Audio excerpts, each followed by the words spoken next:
Hi, I'm Wendy Yi, and welcome to the Dice Tower. Now, there have been a lot of card games that come out this year. So many, and I've only played a fraction of them. But you know what? I've played a lot of good ones, so I want to share those with you. So let's go ahead and get started. Starting us off today is Peanut Butter Belly Time. Now, this is a card game actually made by a peanut butter company, and it's one of those super fancy peanut butters where they throw in a whole bunch of stuff, like all these different cookies and flavors and chocolate chips and syrups, so that it's more of a dessert and less of like a peanut butter you're going to spread on a sandwich.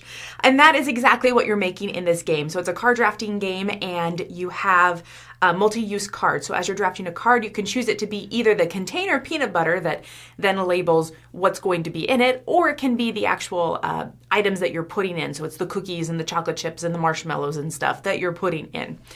And in this game, you can start as many jars as you want, but you also want to build up those jars because they're multiplied by how many sets of particular flavors that you have. And it's got some fun little theme to it that changes it up a little bit, like adding salt. There's ways to add salt, but if you get too much salt, it's a negative thing. But if you have just a little bit of salt, it's positive. So there's some fun theme there, as well as it's very cute. Like very, very cute. Our daughter enjoyed it, I think, because it was so adorable. And it was also very much at her level. So there you go. Peanut Butter Belly Time. Number 10. Number 9 is Match of the Century. Now, this is the famous game of Bobby Fischer versus Boris Spassky, the chess match, the world championship that happened in 1972. And this is a card game, but it's a multi-use card game. And you have one side of your cards that are white and one side of your cards are black. And it represents playing a bunch of different chess games back and forth, and you actually switch over your hand depending on whether you're playing the white pieces or the black pieces. And so I like that it's a very chess themed game, but there's actually almost no chess in it. And instead, it's some fun cards that you play. And you're trying to win these little bits of turns to ultimately win a game, and then those games will let you win matches. And so for me, I don't necessarily love head-to-head games all that much, but this is fun because I have a lot of opportunities to win little bits of things. And so even if I lose the whole game overall, or even if I start out rough or maybe I end rough, there's times in the middle where I'm going to succeed and I'm gonna win and I'm gonna get those endorphin hits. So I enjoy Match of the Century. I think it's fun. Plus there's some cool abilities. If you lose, like there's compensation. There's a lot of good stuff going on. So Match of the Century is my number 9. Number 8 is Splitto. Now, this is a card game where you are building up 2 tableaus next to you in between other people. So they're helping you build up those tableaus. And honestly, I played this at 2, and at 2, you're just building up 2 tableaus in front of you, and the other player's building up 2 as well, and I feel like that worked really well as well. So there you go. And in this game, you're going to multiply the end score of those 2 tableaus times each other, and the person with the highest score wins. But in this game, you're drafting cards, and you're drafting either scoring cards for the tableau, or you're drafting colored cards and numbers, whatever, that you're putting out in front of it. And so you may have a scoring card that says, 5 points, but don't have any greens in this tableau. And so in this hand of all green cards, you're like, okay, well, I'm going to play it towards the other tableau.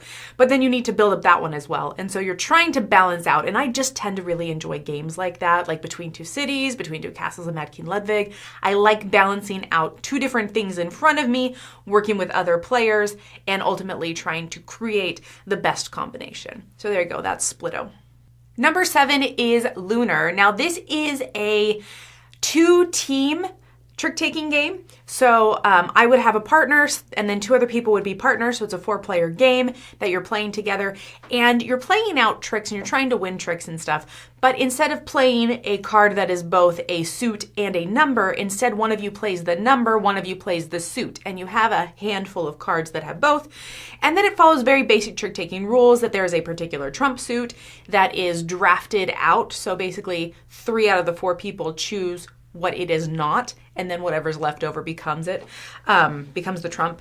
But it's very simple and classic feeling in the sense that there's not a lot of rules, but at the same time, I very much enjoy that cooperative nature that comes with having a partner, but also it feels kind of head to head. So you're really trying to get into the head of the other team and figure out what they might have left.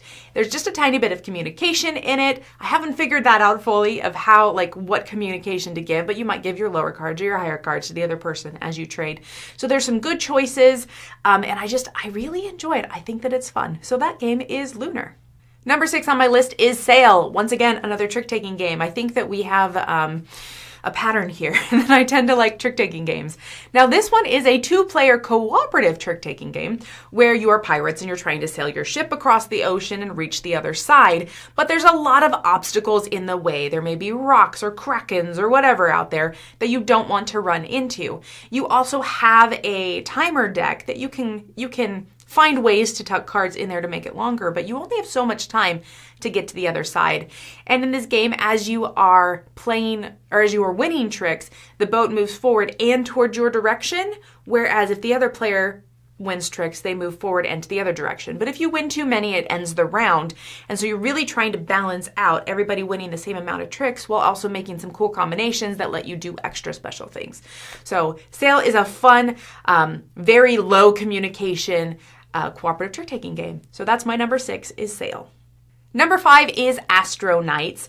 Now this is basically like a streamlined edition of Aeon's End, and I've really enjoyed Aeon's End over the years. You got some big boss battler that you're going to fight, and all of his little minions come out. You know, there's a boss deck, and then you have a deck building system that you're doing yourself, but instead of shuffling the cards, you just flip over the cards. Now this makes everything more streamlined in a lot of different ways. It's easier for you to lay out your attack cards, your like spell cards. It's easier for you to get through different cards in the deck. So I don't know, just setup and everything is just easier. Everything is easier in this game. It honestly feels like a second edition where they tighten stuff up so much. So it's something that I think it's worth trying. If you like Aeon's End and you feel like it's a lot of setup, it's a lot of running stuff, there's a little complicated to get all your breaches open and those kind of things, I really recommend trying Astron Nights because it is just simpler, cleaner, and just more dynamic in a lot of ways. Number 4, my game is Stonks, and this is a trick-taking game, once again, but then it's also an economic game, so it's a stock-related game. And so what you are doing is you are trying to collect tricks, you're trying to collect cards because those are going to be the stocks that you have in a variety of companies that are out.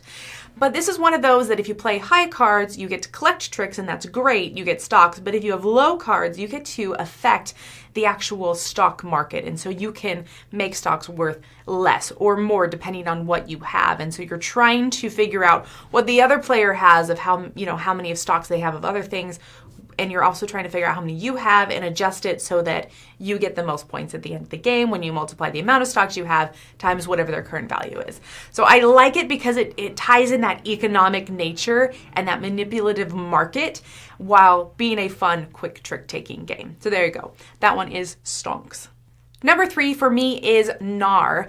Now, this one is a surprise. I actually played this really recently, and I was just very happy with how it turned out. So this is a low rules, like it's not a lot of rules card game, and the theme is that you are Vikings and you are trying to build up, I guess, your clan or whatever, but you are collecting cards and you're laying them in front of you, and as you lay like a green card on top of another green card, you get all the incomes of all the other previous green cards you played, which is great. So you've got this nice engine that you're building as you lay out more cards, but also you need to spend those cards to be able to get landscapes.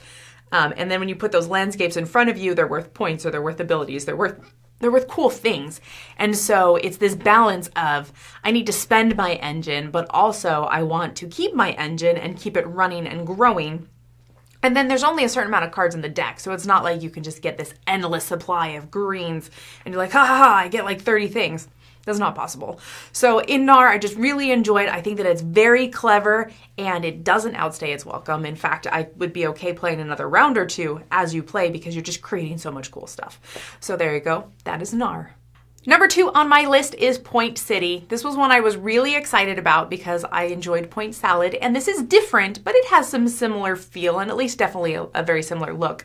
But in this game, you have a grid of cards, and every card has 2 sides, a front and a back, that are different. It's either a building or it's a resource. And as you lay them out, you are collecting 2 cards, and they have to be adjacent. And you want to be able to collect the buildings because they give you permanent resources, or they give you scoring, or they give you points. They give you good stuff. But you need the resources because you have to spend those to be able to get the buildings. And I think that it's very clever because you can actually collect the resources that you need to build the building sometimes. So you may have, I need 3 coins, I only have 2, but the building that I want that costs 3 coins has a coin next to it. So with my 2 actions, my 2 collecting, I can take that coin and I can take the building, spend them immediately, and be done. So there's some really cool things that can happen there. Also, when you take a building, it becomes a resource.